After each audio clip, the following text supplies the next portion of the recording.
오늘 저는 로그인 지저스라는 제목으로 말씀을 전하려고 합니다. 오늘 이 자리에 우리 부모님들도 계시고요, 또 우리 차세들도 있습니다. 근데 세상 모든 사람들의 한 가지 공통점이 있다면 그것은 화면에 있는 우리 세상 모든 사람들은 마음에 짐을 지고 살아간다는 것입니다. 마음에 짐이 없는 사람은 아무도 없는 것 같아요. 우리 아이들이라고 마음에 짐이 없을까요? 아닙니다. 우리 아이들은 무엇이 가장 큰 짐이 되냐면 뭐니 해도 공부가 가장 큰 짐이 될 겁니다. 저희 집에도 지금 초등학생인 딸이 한 명 있는데요, 안타깝게도 딸인데 얼굴이 아빠랑 똑같이 생겼습니다. 그래서 제가 볼 때마다 참 많이 미안하고 안타까운 딸이 있는데, 초등학생들도 공부 때문에 엄청나게 바쁘더라고요. 대학 가면 공부가 끝이겠습니까? 결코 아닙니다. 제가 얼마 전에 인터넷에서 한 사진을 보고 기겁을 했는데요, 야, 이게 한국이구나, 공부가 끝이 없구나. 여러분, 곧 화면에 한 장의 사진을 보실 건데, 책 제목들을 보시면요, 저자도 다르고 출판사도 다른데 놀랍게도 기가 막힌 통일성이 있습니다. 한번 보시겠습니까? 다음 사진 보여주시면 왼쪽부터 보시겠습니까? 10대 꿈을 위해 공부에 미쳐라. 이 정도는 괜찮죠? 그 옆에 보니까 20대 공부에 미쳐라. 이 정도까지도 봐줄 만합니다. 그 옆에 보니까 30대 다시 공부에 미쳐라. 진짜 미칠 노릇 아니겠습니까? 그 옆에 보니까 40대 공부 다시 시작하라. 올해 제 나이가 47살인데 이 나이에 공부하랍니다. 이게 쉽지가 않거든요. 근데 활용점정 클라이막스는 제일 오른쪽에 보니까 뭐라고 적어놨습니까? 공부하다 죽으라. 이게 한국이에요. 그러다 보니까 우리 초등학생들, 중고등학생들이 이 공부 때문에 짐이 결코 가볍지가 않은 것이죠. 그뿐입니까? 내가 열심히 12년 동안 공부해서 대학 가면 이제는 좀 내 삶이 안정이 될 줄 알았는데, 우리 대학생들, 청년들 진로 때문에 얼마나 많이 불안합니까? 한치 앞을 알 수 없는 미래죠. 그러다 보니까 우리나라에 태풍이 올라오면 모든 뉴스에서 다음 사진에 있는 이런 그림을 우리에게 보여주지 않습니까? 태풍의 진로를 알려줍니다. 예전에도 태풍 마이삭인가 머식인가 올라왔을 때에 모든 뉴스 채널들이 태풍의 진로를 보여줬어요.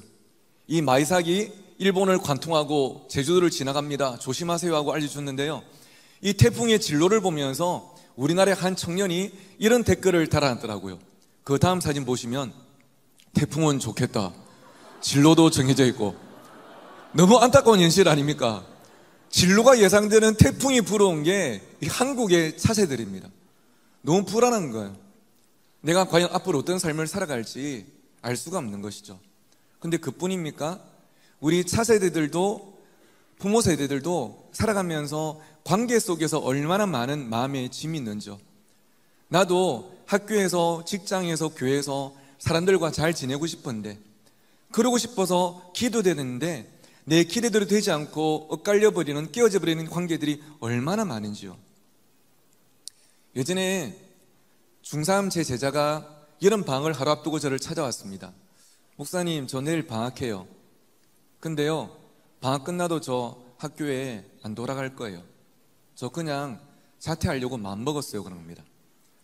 3학년 1학기를 마친 상태였어요. 한 학기만 있으면 중학교를 졸업하게 되는데 자퇴를 하겠답니다.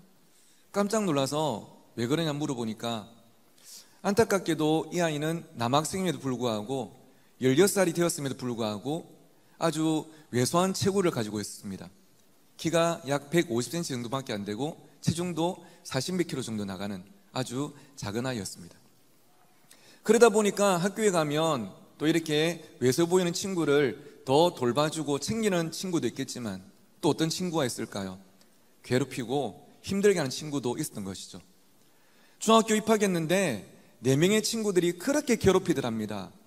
욕설을 하고 심부름을 시키고 때리고 돈을 빼앗고. 얘가 1년만 참자 마음을 먹고 1년을 보냈는데 2학년 때 공교롭게도 그 4명 중에 3명이 또 같은 반이 되어버렸어요.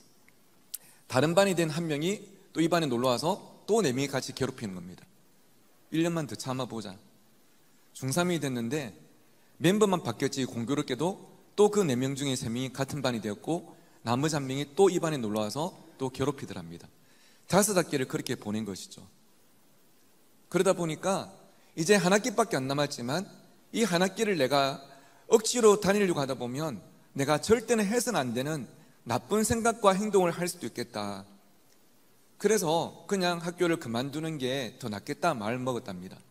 참 마음이 아프더라고요. 그래도 달랬습니다.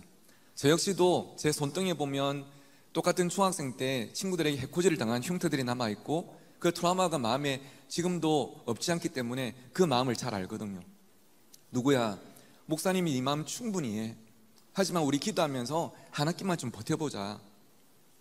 감사하게도 이 아이가 제 말을 들었고 방학이 끝나고 학교로 돌아갔습니다.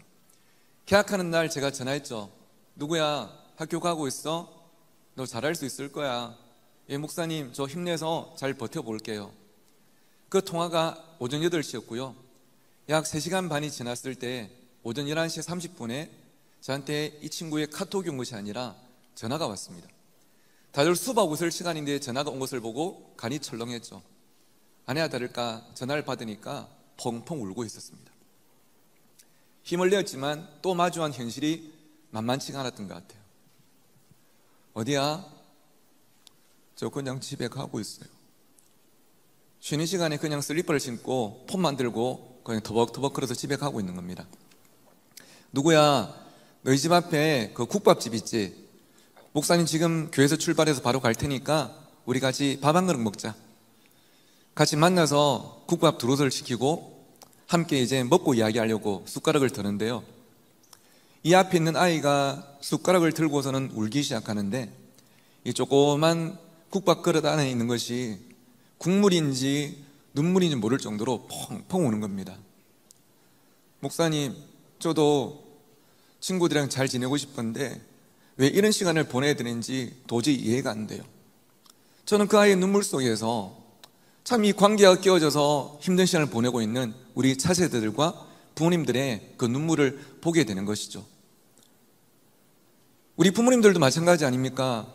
참 내가 좋은 부모가 되고 싶고 좋은 성도가 되고 싶은데 정말로 하나님과 사람들 앞에서 괜찮은 삶을 살고 싶은데 인생이 녹록치가 않은 거예요.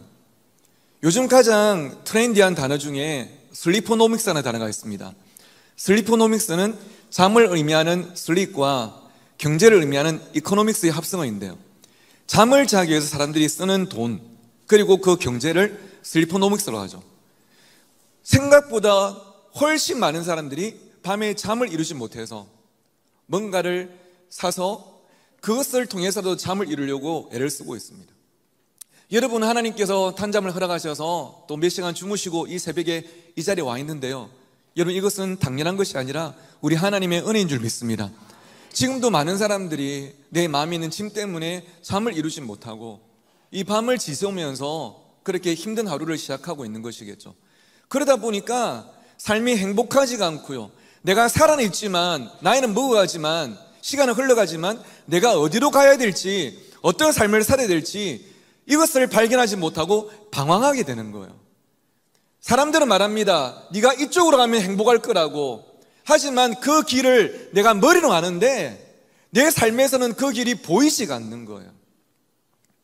제가 예전에 부산에 사역할 때 함께 동역했던 부장 집사님의 직업이 소방관이셨습니다. 부산 지역 소방서에 근무하시면서 이분은 119 신고가 들어오면 바로 현장에 출동하는 분이었어요. 하루는 여러분 한 번쯤은 들어보셨을 만한 부산의 번화가인 서면에서 큰 화재가 있었습니다. 7층짜리 건물에서 불이 났는데요. 아직 사람들이 안에 있다는 소식을 듣고 이분이 출동하셨죠. 그런데 이분이 사람들을 구자로 들어갔다가 참 평범하지 않은 한 모습을 보게 되었답니다. 그게 뭐냐면 한 식당에서 불이 나서 출동했는데요. 딴 사람들은 다 빠져나갔는데 딱 한 사람만, 한 중년 신산분만 빠져나가지 못하고 거기서 팬이 온 거예요. 막 하면서 이곳저곳 막 뛰어다니고 있는 겁니다. 그래서 정신 차리시라고 해가지고 이분을 다행히 모시고 나왔습니다. 병원에 가서 응급처치를 하고 이제 댁에 보내드리는데요. 가장 기본적인 부분들을 체크하지 않습니까?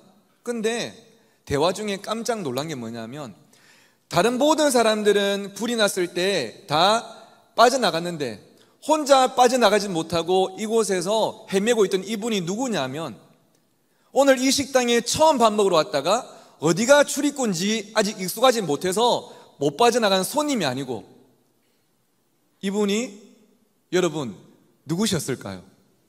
맞습니다. 이 가게의 사장님이셨어요. 10년 전부터 이 가게에 매일마다 출근하고 하루 종일 일하고 퇴근하는 사장님이셨어요. 누구보다 어디에 문이 있는지 비상구인지 알지만 왜 그분이 빠져나가지 못하고 이곳에서 방황하고 있습니까? 패닉이 온 것이죠. 지금까지 내가 모든 걸 투자해서 이룬 이 가게가 한순간에 이렇게 그냥 제가 되는 걸 보면서 패닉이 온 것이죠. 어디로 가면 내가 사는지 알지만 못 가고 그곳에서 방황하고 있는 이 모습이 여러분 이 시대에 우리 인생의 현실 아니겠습니까? 마음에 침이 있다 보니까 내가 어떤 삶을 살아야 될지, 내가 무엇을 해야 될지 우리는 그것을 놓쳐버리고 방황하는 삶을 살게 되는 것이죠. 그런데 여러분, 이런 우리의 삶을 누구보다 잘 아시는 분이 계신데 바로 예수 그리스도십니다. 지금도 여러분이 전도하기 위해서 간절히 기도하고 있는 그 전도 대상자에 여러분의 그 가족들과 이웃들의 마음의 짐을 가장 잘 아시는 분이 예수 그리스도십니다. 그래서 그분은 오늘 본문 마태복음 11장 28절에서 우리에게 이렇게 말씀하시죠. 수고하고 무거운 짐진 자들아 다 내게로 오라. 내가 너희를 쉬게 하리라. 쉼이 없어서 나름 최선을 다해 살아가고 있는데 쉼이 없어서 내일이 기대되지가 않고 나의 삶이 막막한 우리 모든 인생들을 향해서 예수님은 다 나에게 오라고 내가 너희에게 참된 쉼을 허락하겠다고 말씀하고 계신 것입니다. 사랑하는 우리 한성교회 성도 여러분, 사세대 여러분, 먼저 우리가 전도하기 전에 예수 그리스도를 누군가에게 소개하기 전에 이 자리에 계신 여러분이 먼저 그 예수님을 만나게 되기를 주의 이름으로 축원합니다. 한 명의 부모로서 성도로서 책임감 있게 살아가지만 내 마음속에 있는 짐을 내가 어떻게 할 수가 없어서 참 힘들고 지칠 때가 있다면, 하나님이 나에게 주신 꿈이 있어서 열심히 달려가고 있지만 하지만 때로는 내 마음에 평안이 없어서 쉽지 않은 하루를 보내고 있다면 그 예수 그리스도를 우리가 먼저 만나고 내가 만난 그 예수 그리스도를 우리의 가족들과 이웃들에게 전할 수 있는 축복의 통로로 여러분 모두가 쓰임 받으시기를 다시 한 번 더 간절히 축복합니다. 저는 중학교 2학년 때 교회를 처음 가게 되었습니다. 저희 집은 아무도 교회를 다니는 분이 없었거든요. 근데 어떻게 해서 교회를 가게 됐냐면 저는 초등학생 때까지는 아까 이 앞에서 찬양하던 아이들 그 나이 때까지는 부모님의 기대를 참 많이 받아들였습니다. 초등학교 1학년 1학기 때부터 6학년 2학기 때까지 한 번도 올수를 놓쳐본 적이 없었고요. 매 학기마다 반장을 하고 북성초등학교를 정규학생회장으로 졸업을 했습니다. 그 정도 하니까 부모님이 약간 기대를 하시더라고요. 야, 우리 보성이 뭔가 되겠다. 저도 솔직히 약간은 기대를 했습니다. 근데 그 기대가 무너지는데 오랜 시간이 걸리지 않았고 중학교 입학하자마자 성적이 곤두박질치기 시작했습니다. 한 번도 초등학교 때는 1등을 빼앗겨 본 적이 없었는데 첫 시험에 12등이 나왔고요. 물론 전교 12등이 아니고 반에서 12등이었습니다. 그 다음 시험 22등, 그 다음 시험 31등, 53명 중에 거의 밑바닥까지 추락하는데 성적이 떨어질 뿐 아니라 자신감이 추락하기 시작하고 공부에 흥미를 잃다 보니까 그냥 노는 걸 좋아하는 친구들을 올리면서 제 삶이 완전히 그냥 무너지기 시작했어요. 하루는 아버지께서 술을 드시고 새벽에 집에 들어오셔가지고요 자고 있는 저를 깨우셨습니다. 그때 당시 아버지는 참 많이 속상하셨던지 저를 깨우실 때 한 번도 보성아 하면서 이렇게 손으로 깨우신 적이 없었습니다. 뭘로 깨우셨을까요? 어떻게 하셨습니까? 늘 발로 깨우셨습니다. 야, 이 자스가 발로 툭 차시면서 그날 밤에도 저를 깨우셨어요. 깜짝 놀라가지고 눈 떠보니까 아버지가 앞에 계시고 제 방이더라고요. 왜요? 야 임마, 네가 왜 여기 자고 있어? 한 번 더 확인해 보니까 제 방 맞더라고요. 여기 내 방인데요. 그러니까 왜 네가 네 방에 자고 있냐고. 아니 내 방이니까 내 방에 자지. 그럼 제가 어디 자요? 하니까 그때 14살짜리 아들한테 아버지께서 하신 말씀이 야, 너는 밖에 나가서 거실에 쓰레기통에 들어가자 임마. 제가 거기 왜 들어가요? 니는 쓰레기잖아. 니는 사람이기를 포기했잖아. 참 그 말씀이 30년이 지난 지금도 사실은 잊혀지지 않는 상처가 되었지만, 어쩌면 아버지가 제게 준 상처보다 아들인 제가 아버지께 드렸던 그 실망이나 상처도 참 컸겠다는 생각을 하게 됩니다. 그 밤을 보내고 아침에 저를 아버지께서 깨우셨어요. 야, 네 이대로는 인간되게 틀렸으니까 이 앞에 있는 교회 가서 좋은 말씀 좀 듣고 가서 인간 좀 되오라고 저를 억지로 교회 보내셨습니다. 그런데 그 아버지가 이 아들을 교회 보내신 게, 여러분, 성경에 물이 포도주가 된 것보다 더 놀라운 기적인 게, 아까도 말씀드렸지만 저희 집에는 교회 다니는 사람이 아무도 없었고요, 저희 집은 대대로 귀신을 섬기는 집안이었습니다. 1년에 제사가 14개고 저희 아버지가 장손이시고 저도 장손이에요. 그런데 이 아버지가 저를 교회를 보내신 겁니다. 그만큼 더 이상은 답이 없어졌던 거죠. 교회를 처음 갔는데요, 처음 가다 보니까 아는 것도 없고 할 줄 아는 것도 없고 정신이 없더라고요. 계속 앉았다 일났다가 눈 감았다가 떴다가 책 폈다가 덮었다가 그렇게 꾸역꾸역 어쩔 수 없이 몇 주를 다니다가 처음으로 수련회라는 곳을 참석하게 되었습니다. 갔는데 낮에는 재밌더라고요. 같이 수박 먹고 포크댄스 하고. 근데 밤이 되니까 이 분위기가 좀 이상해지는 거예요. 밤이 되니까 갑자기 불을 끄더라고요. 불을 끄니까 조금 전까지만 해도 웃고 떠들던 애들이 갑자기 울기 시작하는 거예요. 이것들은 왜 울지 싶은데 갑자기 옆에 있는 또 딴 애들은 알라라라 이상한 소리를 내더라고요.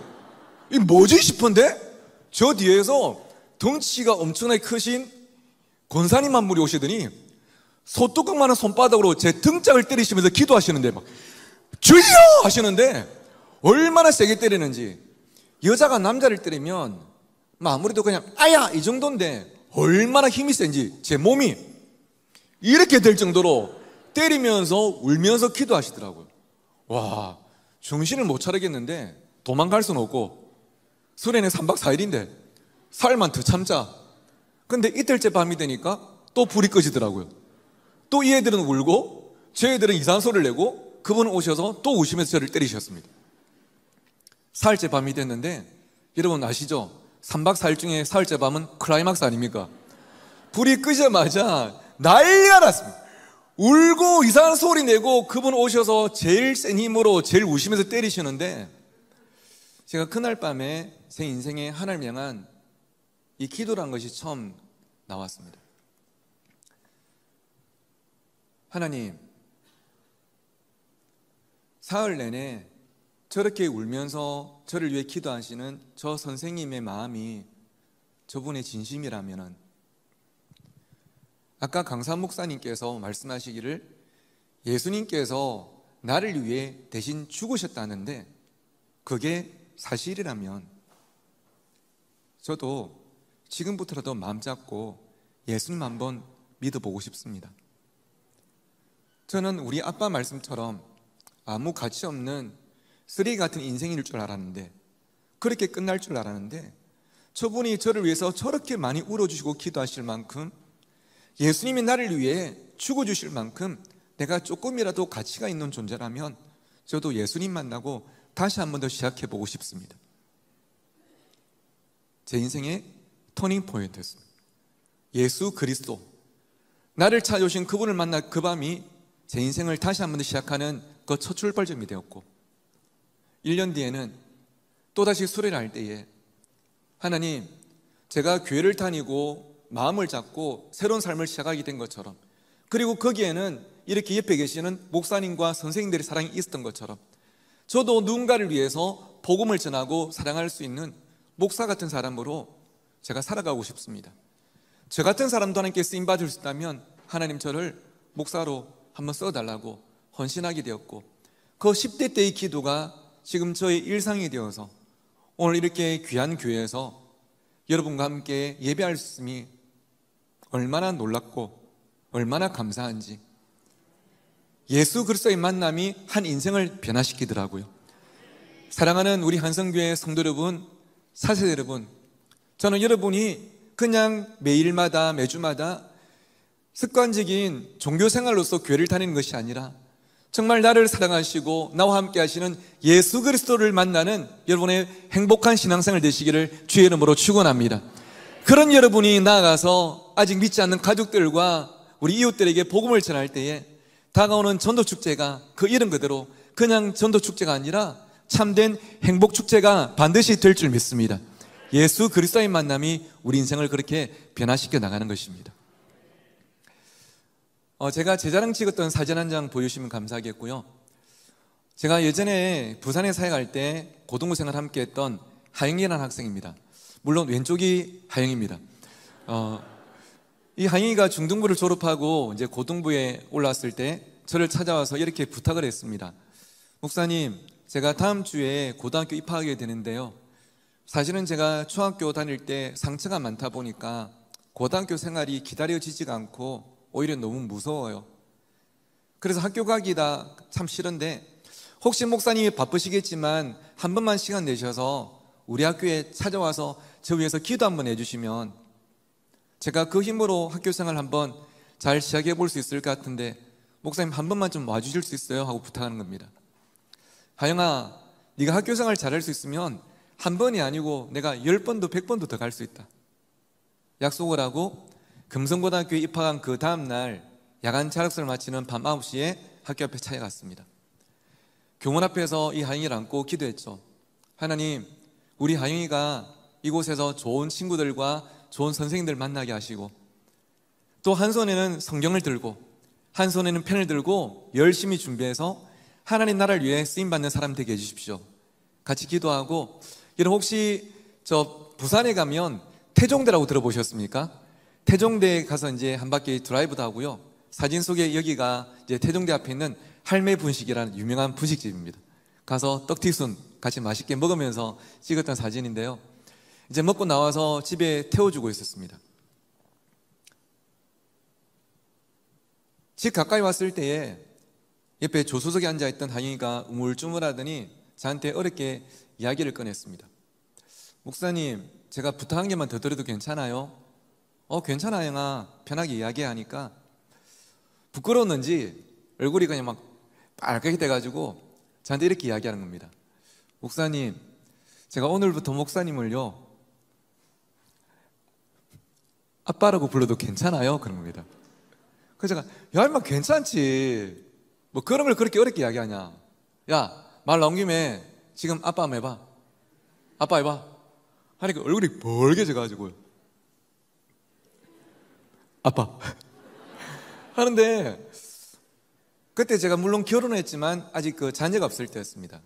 결혼하고 나서 약 1년 반 동안 이제 아내가 임신이 안 되다가 다행히 임신을 했는데 3개월 만에 유산이 되어버리고 또 다시 이제 임신을 못하고 있던 그 시기였기 때문에 저를 아빠라고 부른 존재가 제 자녀가 아니고 이 제자가 이제 첫 번째 사람이 된 거죠. 근데 딴 건 몰라도 고등부 올라온 지 2달밖에 안 된 학생이 고등부 담당 목사한테 아빠라고 부르고 싶다 말하는 거는 저한테 마음이 열렸다는 뜻이고 또 친하게 지내고 싶다는 그런 뜻 아니겠습니까? 그 말도 얼마나 감사해요. 그래서 제가 하영이한테 하영아, 네가 방금 나한테 아빠라는 순간 내가 마음이 너무 따뜻해진다. 요즘 우리 잘 아시는 드라마의 한 대사로 말하면 봄날의 햇살 같다. 앞으로 아빠로 부르고 싶을 때는 언제든지 불러라고.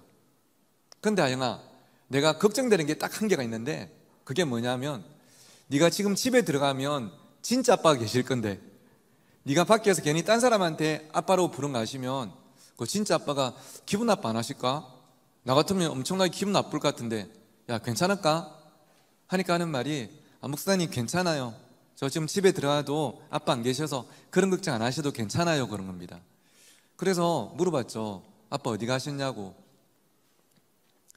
이 질문 뒤에 하영이가 약 5분 가까이 아무 말도 안 하고 고개를 푹 숙이고 옆에 가만히 앉아 있었습니다. 말을 할지 말지를 고민했답니다. 그리고 처음으로 저한테 자기 이야기를 들려줬는데요. 하영이는 중학교 입학하기도 전에 초등학생 때 엄마 아빠가 이혼을 하셨는데 이혼을 하시더라도 부모님 두 분 중에 한 분이 두 아들을 키우시든지 아니면 한 분이 한 분씩 키우시든지 하는 게 당연한 것 아니겠습니까? 그런데 어떻게 된 사실인지 이 부모님 두 분이 서로 미루다가 이 두 아들을 그냥 버려버린 것입니다. 있을 수가 없는 일인데 안타깝게도 일이 이 형제한테 일어났던 것이죠. 그리고 두 분은 서둘러서 같은 부산 땅에서 각자 재혼을 하셨고 이 아이들과 연락을 끊어버리셨습니다. 이웃집에 맡겨졌는데 이 이웃분도 며칠만 데리고 있으면 누군가가 데리러 올 줄 알았답니다. 그런데 일주일이 지나도 2주일이 지나도 아무도 오지 않아서 이 아이들 부모님과는 연락이 안 되고 겨우 수소문을 해서 저 전라남도 강진에 살고 계시는 할머니한테 연락이 돼가지고 이 할머니가 소식을 들으셨어요. 내 손주들 고아 만들겠다 싶어서 할머니께서 부산에 오셔서 이 두 손주를 거두어 키우기 시작하신 겁니다. 그래서 하영이는 초등학생 때도 중학생 때도 고등학생이 되어서도 한 번도 학교 마치고 집에 가면 아빠 학교 다녀왔어요 말할 누군가가 없었던 것이죠. 근데 고등부에 와서 저랑 가까워지면서 이 목사님을 내가 한번 아빠라고 불러보고 싶다는 마음이 생겼다는 겁니다. 그래서 오늘 어렵게 이야기를 꺼냈다는 거예요. 이 말을 듣고 제가 제자리에 안전벨트를 풀고 하영이를 안고 둘이서 참 많이 울었습니다. 그리고 제가 그날 차 안에서 한 가지 약속을 했어요. 하영아, 내가 오늘부터 네 아빠 노릇 한번 해볼게. 내가 네를 직접 낳지는 않았지만 네가 앞으로 공부하고 신앙생활 할 수 있게 내가 뒷바라지하면서 아빠 노릇이라도 한번 해볼게. 약속을 하고 차를 세워놓고 집에 함께 들어가 봤습니다. 그 지역 자체가 참 많이 좀 열악한 동네이기 때문에 예상은 했지만 집에 들어가 보니까 상상보다 더 많이 힘든 상황이었습니다. 하영이가 고등부 3년 있는 동안 제가 20kg짜리 30kg짜리 쌀을 사가지고 제 차에 싣고 집에 갖다 준 게 한두 번이 아니었어요. 누군가가 도와주지 않으면 믿기지 않을 정도로 쌀이 떨어질 때가 종종 있었고요. 여러분 같은 교회 권사님들, 집사님들이 김치나 밑반찬을 만들어주지 않으시면, 그래 저를 통해 보내주지 않으시면 냉장고 안에 반찬이 없을 때가 종종 있었습니다. 평일 학교 갈 때는 교복을 입으니까 큰 문제가 없지만 주말에 교회 올 때 옷이 선택의 폭이 넓지가 않았습니다. 아주 더운 여름 빼고는 봄, 가을, 겨울에 늘 입고 왔던 빨간색 체크무늬 그 후드티를 제가 잊을 수가 없고요. 하영이랑 보냈던 고등부 3년 동안의 사진을 보면 그 사진 속 하영이는 대부분 다 그 옷을 입고 있습니다. 여러분, 얼마나 그 마음에 짐이 컸을까요? 어릴 때 부모에게 내가 버림을 받았고 끝이 보이지 않는 이 가난의 굴레 속에서 얼마나 그 마음이 무거웠을까요? 그런데 참으로 다행히 하영이가 친구 성현을 통해서 중학생 때 교회를 다니게 되었습니다. 교회 와서 옆에 계시는 선생님들의 사랑을 받게 되었고요. 그리고 처음 참석했던 수련회에서 예수 그리스도를 인격적으로 만나게 되었습니다. 하나님을 아버지라 부르는 믿음이 생긴 것이죠. 그때부터 하영이가 신앙생활을 시작했는데 수련회 때마다 기도의 시간에 앞에 나와서 강대상에 앞에 무릎을 꿇고 기도하는데요, 얼마나 간절히 기도하는지 눈물을 뚝뚝 흘리면서 기도하는데 또박또박 옆에서 마이크 잡고 기도에 인도하던 제가 그 내용이 들리고 기억이 날 만큼 기도해요. 하나님도 아시다시피 저는 부모님도 안 계시고 돈도 없어요. 하지만 저에게 하나님이 계셔서 얼마나 다행이고 감사한지 몰라요. 하나님은 절대 저 떠나지 마시고 버리지 마시고 저와 함께 해주세요. 그리고 김보성 목사님 오늘 전하신 설교 말씀처럼 저의 이 상처가 저의 사명이 되어서 또 다른 상처 가운데 살아가는 사람들에게 예수님 전하는 삶을 살게 해주세요. 이 믿음으로 애가 사실은 승리한다기보다는 버티고 견뎌나가는 것이죠.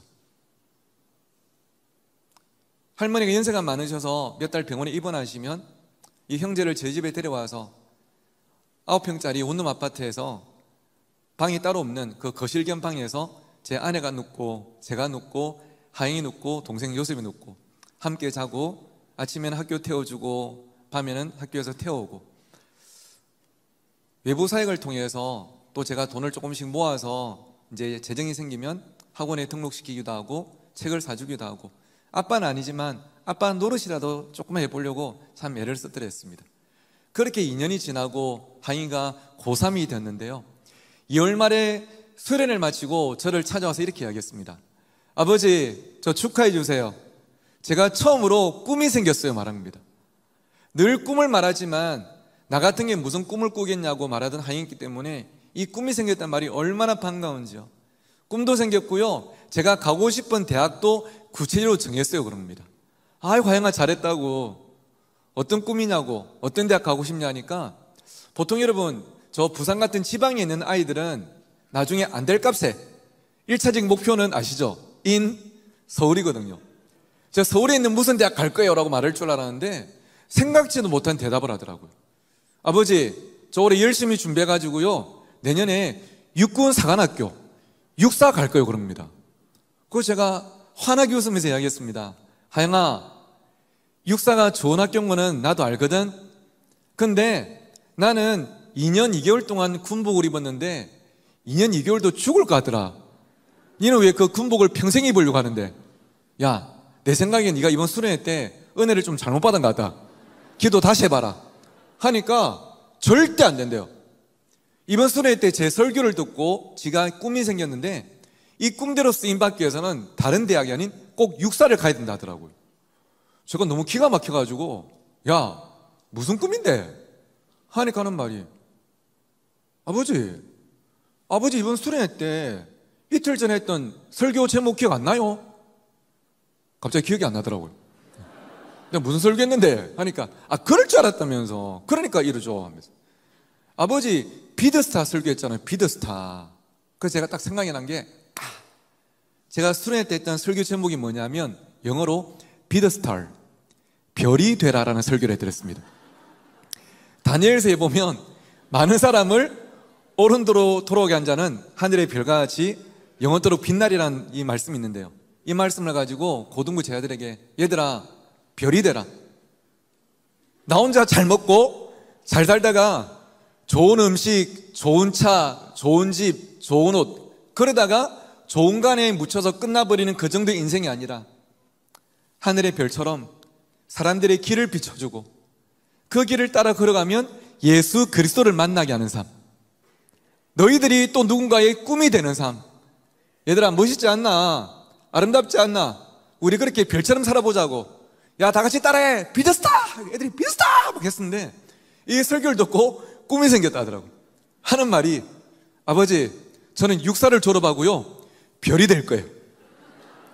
근데 계급만 별이 아니라 설교 말씀처럼 별과 같은 삶을 한번 꼭 살아보고 싶어졌어요. 언젠가 제가 부대장이 되고 제 앞에 많은 젊은이들이 모였을 때 제 삶을 다 내어 보여주면서, 나를 봐라. 나는 어릴 때부터 부모님도 안 계셨고 돈도 없었지만 하지만 나에게 예수님이 계셨기 때문에 내가 여기까지 올 수가 있었다고. 나도 나를 포기하고 싶을 때가 있었지만 나를 포기하지 않는 그분이 계셨기 때문에 내가 지금까지 살아올 수가 있었다고. 너희들도 꼭 그 예수님 만나라고 저는 그렇게 이야기해 줄 거예요. 그러더니 고3 1년 동안 얼마나 참 열심히 공부하고 신앙생활 하는지요. 그 1년을 보내고 감사하게도 다음 사진 보여주시면 하잉이가 육군사관학교에 입학을 했습니다. 그리고 저한테 보내왔던 첫 번째 사진이었는데요. 네, 감사합니다. 몇 년 뒤 육사를 졸업하고 강원도 철원에서 이제 군생활을 이제 장교로 시작했고요. 물론 별이 아니고 다이아몬드 소위 계급장을 달고 이제 시작했죠. 그렇게 20대 청년으로서 이제 군생활을 시작한 하잉이가 30살이 되었을 때 전화가 왔습니다. 아버지 저 축하해 주세요. 하잉아 좋은 일 있어? 하니까, 아버지 저 결혼해요. 축하한다 하잉아. 아버지 축의금 딱 들고 꼭 오셔야 돼요. 안 오시면 우리 한동안 못 볼 줄 몰라요. 그런 겁니다. 이 말이 뉘앙스가 좀 이상하길래, 야, 네 결혼하고 무슨 일 있냐? 하니까 함께 전하는 소식이, 제가 정확한 명칭은 모르겠는데요, 우리나라 전군에서 그 모범 장교 한 명을 선발해가지고 미국 국방부로 이 파견 연수를 보내는 프로그램이 있는데 여기에 선발이 됐다는 겁니다. 그래서 결혼 날짜를 조금 당겨서 하고 미국 가게 되는데, 미국 가 있는 동안 당연히 우리가 못 만날 거고, 연수를 마치고 한국에 돌아오더라도 지 말로 지가 예전보다 더 바빠져서 저를 만나줄 시간이 없을 거라고 결혼식에 와서 보아라 하더라고요. 알겠다 임마. 해서 결혼식 가서 얼굴 보고 얼마 뒤에 미국 간 하영이가 다음 사진 보시면 이제 이 사진을 보내왔는데요. 세계 각국에서 온 이제 장교들과 함께 공부하면서 이제 준비하는 거죠. 체구는 가장 작지만 그 안에 있는 이 복음이, 꿈이 얼마나 크고도 놀라운지요. 지금도 가끔 연락 올 때마다 말합니다. 아버지, 저는 별이 될 겁니다.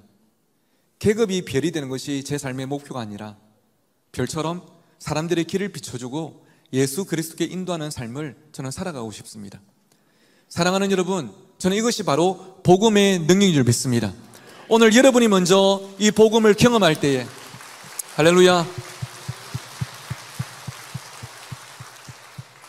우리가 먼저 이 복음 때문에 감격하고 감사하고 행복할 때, 이번 행복축제에 여러분이 전도하고자 하는 여러분의 가족들과 이웃들도 이 복음을 만나게 되고 그 복음의 예수 그리스도 때문에 인생이 달라지는 역사가 이번 가을에 반드시 일어나게 되기를 주의 이름으로 축원합니다.